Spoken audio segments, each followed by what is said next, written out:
Welcome. आज के इस वीडियो में हम अभी आपको पता होगा कि बहुत दिनों से ये एक मार्केट में रूमर था कि सीबीएसई जो है सिलेबस को कंडेंस करेगा। तो वो समय भी आ गया जब सीबीएसई ने सिलेबस को कंडेंस कर दिया। किसी का कहना था कि 30% करेगा, किसी का 33% करेगा, किसी का कहना था 50% करेगा। तो अभी तक जो कोविड-19 का प्रकोप चल रहा है उसको स्टडी करके अभी तक के सिचुएशन में सीबीएसई ने 30% सिलेबस को रिड्यूस किया है, कंडेंस किया है। और अगर ये कंटिन्यू होगा टिल नवंबर दिसंबर तक तो हो सकता है और भी कुछ पोर्शंस को रिमूव करे। खैर वो जब फ्यूचर की बात है, अभी हम पास्ट को देखें और प्रेजेंट में समझें कि क्या हो रहा है। तो चलिए शुरू करते हैं कि आज के हम इस सेशन में, इस वीडियो में क्लास 10th के लिए सेशन 2020-21 सब्जेक्ट मैथमेटिक्स। मैथमेटिक्स में दो कोड चलता है, 241 और 041। 241 मैथमेटिक्स बेसिक है और 041 मैथमेटिक्स स्टैंडर्ड है। दोनों का कॉमन सिलेबस है, कॉमन बुक है, ठीक है। अब इसमें क्या क्या कंडेंस हुआ, इसके लिए हमने सारे चैप्टर्स को लिखा है और हम उस टॉपिक का नाम लिखे जो टॉपिक्स रिमूव हो गया है, जिस पर आपको ज्यादा टाइम वेस्ट नहीं करना है बेस्ट स्कोर के लिए। तो चलिए शुरू करते हैं रियल नंबर्स। अब रियल नंबर्स में एक्लूड डिवीजन लेमा नहीं पढ़ना है, एल्गोरिथम आपको पढ़ना पड़ेगा, फंडामेंटल थ्योरम ऑफ अरिथमेटिक पढ़ना पड़ेगा। तो ये जो टॉपिक्स एक्लूड डिवीजन लेमा रिमूव हुआ, इस रिमूव का मतलब इसका स्टेटमेंट आपको याद नहीं रखना है, एचसीएफ से क्वेश्चन नहीं आएगा। रियल नंबर्स में आप जब रेफरेंस में बुक बनाए होंगे तो किसी में मैक्सिमम नंबर रहता है, लार्जेस्ट नंबर रहता है, इस तरह के जितने भी प्रॉब्लम्स हैं उससे रिलेटेड, एचसीएफ से रिलेटेड प्रॉब्लम वो नहीं आएगा, उसको आपको ज्यादा स्ट्रेस होने की जरूरत नहीं है। क्लियर रियल नंबर्स में। अब अगला चैप्टर है पॉलिनोमियल्स।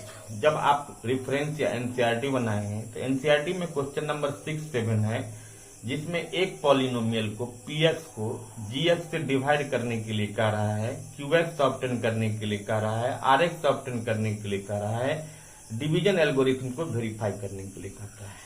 एक क्वेश्चन हमने ये भी देखा है कि जिसमें एनसीईआरटी में डिग्री को फाइंड करना है, डिग्री के बीच रिलेशन वेरीफाई करना है। कुछ क्वेश्चंस बाय क्वाड्रेटिक और क्यूबिक में एक या दो जीरो दे देता है, अदर जीरोज हमको निकालने के लिए कहता है। तो ये जो कुछ क्वेश्चंस हैं जिसको हम कहेंगे डिवीजन एल्गोरिथम से बेस्ड क्वेश्चंस, वो आपको पॉलिनोमियल से नहीं आएगा, बट जीरोज फाइंड करना, जीरोज के बीच में रिलेशनशिप एस्टेब्लिश करना, ये आपको पढ़ना है। क्लियर।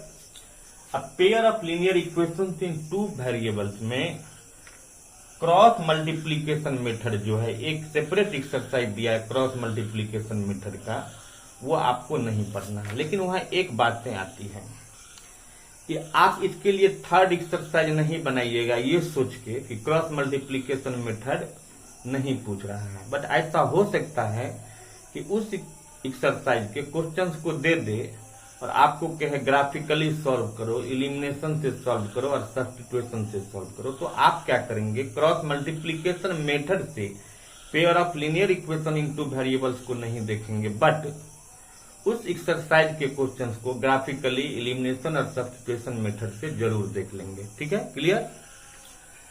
अब है क्वाड्रेटिक इक्वेशन। तो क्वाड्रेटिक इक्वेशन में ए बी सी डी सब पढ़ना है, बट लास्ट एक्सरसाइज जो है जिसको हम लैंग्वेज प्रॉब्लम्स करते हैं, तो क्वाड्रेटिक इक्वेशन का लैंग्वेज प्रॉब्लम्स नहीं पढ़ना है। उस language problems pair of linear equation in two variable से आएगा। ठीक है। उसके बाद है अरिथमेटिक प्रोग्रेशन, जिसको एपी कहते हैं।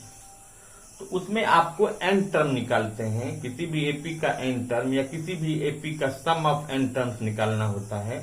तो बस आपको to find n term and to find sum of n terms ही रहेगा, क्वेश्चन में पूछा जाएगा। और to find n term and to find sum of n term का जितना भी लैंग्वेज प्रॉब्लम है, जिसको हम एप्लीकेशन ऑफ एन टर्म या application of sum of n terms करते हैं, उससे कोई क्वेश्चन नहीं आएगा, लैंग्वेज प्रॉब्लम जो होता है। ठीक है। कोऑर्डिनेट ज्योमेट्री में लास्ट एक्सरसाइज है एरिया ऑफ ट्रायंगल्स, ये सॉरी क्वेश्चन चैप्टर है एरिया ऑफ ट्रायंगल्स, वो आपको नहीं पूछा जाएगा, ये आपको पढ़ने की जरूरत नहीं है, ठीक है। उसका ट्रायंगल्स में एक रूमर चल रहा था कि ट्रायंगल्स बहुत बड़ा चैप्टर है और वो नहीं पूछा जाएगा, बट वो इंक्लूड किया है, लेकिन उसमें 2 थ्योरम हटा दिया है। एक सिमिलर ट्रायंगल से बेस्ड एरिया थ्योरम होता है, जिसका स्टेटमेंट है the ratio of area of 2 similar triangles is equal to ratio of the square of their corresponding sides. ये थ्योरम आपको नहीं पढ़ना है। पाइथागोरस थ्योरम है वो भी नहीं पढ़ना है, और पाइथागोरस थ्योरम का कुछ एक्यूट और ऑब्ट्यूज एंगल का रिलेशनशिप है, वो भी आपको नहीं पढ़ने की जरूरत है। क्लियर। अब सर्कल्स में नो डिलीशन, कुछ नहीं हटाया है, ऑल आर इंपॉर्टेंट। क्लियर ना, सारे पढ़ने हैं। उसका फिर कंस्ट्रक्शन है, तो कंस्ट्रक्शन में 2 एक्सरसाइज है, एक ट्रायंगल्स का और एक सर्कल्स का। तो ट्रायंगल्स के एक्सरसाइज का, जिसमें हमें construction of triangle to a given triangles, construction of the similar triangles, इसको कहिए similar triangles to a given triangle जो है वो हमको नहीं पढ़ना है। बट एक्सरसाइज बी जो है, जो सर्कल्स में क्योंकि कोई डिलीशन नहीं हुआ है, इसलिए सर्कल्स एक्सरसाइज का जो कंस्ट्रक्शन है वो आपके लिए कंपलसरी है। क्लियर, इतना तो क्लियर हो गया। अब हम आगे समझते हैं कि आगे के एक्सरसाइज में, आगे के चैप्टर में क्या क्या रिमूव किया है। अब अगला चैप्टर है इंट्रोडक्शन टू ट्रिगोनोमेट्री, ठीक है। इसमें जैसे ज्योमेट्रिकल एक्सप्रेशन है 0 डिग्री, 30 डिग्री, 60 डिग्री, 45 डिग्री और 90 डिग्री, इसमें आपको 0 और 90 का ज्योमेट्रिकल एक्सप्रेशन नहीं पढ़ना है, ठीक है। ये 0 और 90 का प्रॉब्लम नहीं आएगा। उसका ट्रिगोनोमेट्रिक आइडेंटिटीज है, तो T ratio of complementary angles है, कंप्लीमेंट्री एंगल्स। ये रेफरेंस में एक अलग चैप्टर है, ये आपको नहीं पढ़ना है। साइन, जैसे sine 90 minus theta is equal to cos theta जो फॉर्मूला है, जिस एक्सरसाइज में sine 40 degree by cos 50 degree है, वो एक्सरसाइज आपको नहीं बनाना है, ठीक है। हाइट एंड डिस्टेंस से कुछ नहीं हटा है, सारे बुक का सारा मैंडेटरी है, कंपलसरी है। एरिया रिलेटेड टू सर्कल, हालांकि इसमें क्या लगता है कि problems of central angle of 120, ये इसको हटना नहीं कहिए, सीबीएसई कभी कभी उल्लू भी बनाता है।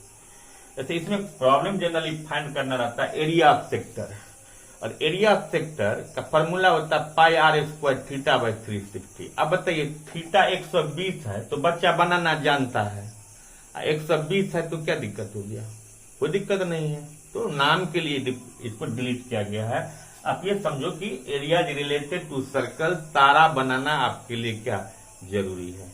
हाँ, कभी कभी क्या होता है कि अगर हम थीटा तो ऑलरेडी दिया रहता है, हाँ, उसमें अगर सेगमेंट में लेके जाते हैं हम, तो वहां पर सेगमेंट का एरियाज में हमको क्या करना रहता है कि वहां साइन 120 का वैल्यू आ जाता है, तो साइन 120 का वैल्यू जो होता है वो कॉस 60 के बराबर होता है, तो इसीलिए उसमें कोई खास नहीं है, आप ये इसको बनाना समझेंगे जरूरी है।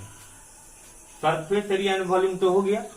सरफेस एरिया एंड वॉल्यूम जो है उसमें नया 10th में, क्योंकि 9th में भी मेंसुरेशन में वॉल्यूम एंड सरफेस एरिया है, और नया चीज जोड़ा था 10th में फ्रस्टम ऑफ कोन, तो जो नया चीज जोड़ा था उसको सिलेबस को डिलीट कर दिया उस टॉपिक को। आप ये समझो कि जो आप 9th में पढ़े थे वही 10th में भी आपको पढ़ना है, कुछ नया नहीं है। एक लास्ट एक्सरसाइज है फ्रस्टम ऑफ कोन, जो आपको नहीं पढ़ना है। क्लियर। अब स्टैटिस्टिक्स में जैसे हम मीन का कैलकुलेशन करते हैं तो 3 तरीका होता है, direct method, assumed mean method और स्टेप डिविएशन मेथड। तो डायरेक्ट और एज्यूम्ड से क्वेश्चन रह सकता है, बट स्टेप डिविएशन मेथड से आपको मीन निकालने के लिए नहीं कहेगा, ठीक है। उसके बाद एक ओजीआई है जिसको हम फ्रीक्वेंसी कर्व ग्राफ भी करते हैं, ये हर एक साल कंपलसरी था, अगर भी कोरोना का प्रभाव नहीं होता तो ये श्योर क्वेश्चन था, लास्ट सेकंड लास्ट क्वेश्चन रहता है, बल्कि ये स्कोरिंग पोर्शन था, 4 नंबर फ्री में मिलते थे इसमें, लेकिन ये इसको डिलीट कर दिया है। क्लियर ना। अब है प्रोबेबिलिटी में नो डिलीशन। आपके लिए खुशखबरी है कि इस चैप्टर से कुछ नहीं हटाया है, तो रंग बिरंग के इसमें आपको क्वेश्चंस मिलेंगे जो आपको बनाना पड़ सकता है। तो ये प्रोबेबिलिटी जो है ये मैथमेटिक्स का वो पोर्शन है जो बच्चा को अच्छा स्कोर करने से पीछे धकेल देता है, इसलिए याद रखिएगा बारीकी से ये एक्सरसाइज बनाना पड़ेगा। तो कुछ खास रिमूव नहीं हुआ है, बट हम एक आपसे एक्सपेक्ट करेंगे कि आपके नॉलेज के लिए आपके पास इतना टाइम है, जो पूरे इस जो है ना घर में अनलॉक 2, 3, 4 अभी तो चलेगा, इसमें आप अपने घर में बैठ के आप सारे सिलेबस को कवर कर सकते हैं। जब आपका एग्जामिनेशन नजदीक आएगा तो जो टॉपिक्स रिमूव है उसको आप उतना फोकस नहीं करोगे, बट आपको फ्यूचर के लिए जब आप 11th में जाओगे, एक तो 10th के बाद जब हम 11th में जाते हैं तो बहुत भास्ट डिफरेंस हो जाता है दोनों के सिलेबस से, एक अचानक बर्डन पड़ जाता है। 10th में अगर हम इतना 30% को अगर माइनस करके अभी हम हर साल पढ़ेंगे तो आपका नेक्स्ट ईयर का जो बर्डन होगा वो और ज्यादा लोड पड़ जाएगा। इस चीज को आप ध्यान में रखोगे, इसीलिए आप पूरे सिलेबस को अभी पढ़िए, ये हम आपसे रिक्वेस्ट कर रहे हैं। और जब आपका बोर्ड का टाइम आएगा तो आप इस चैप्टर को अपना एलिमिनेट करके पढ़िएगा, ठीक है। और हम आशा करते हैं कि अगर आप ऐसा करेंगे तो अगले सत्र में आपके जो बोर्ड परीक्षा के परिणाम होंगे वे बहुत अच्छे होंगे। Thank you. इन्हीं शब्दों के साथ आपका धन्यवाद।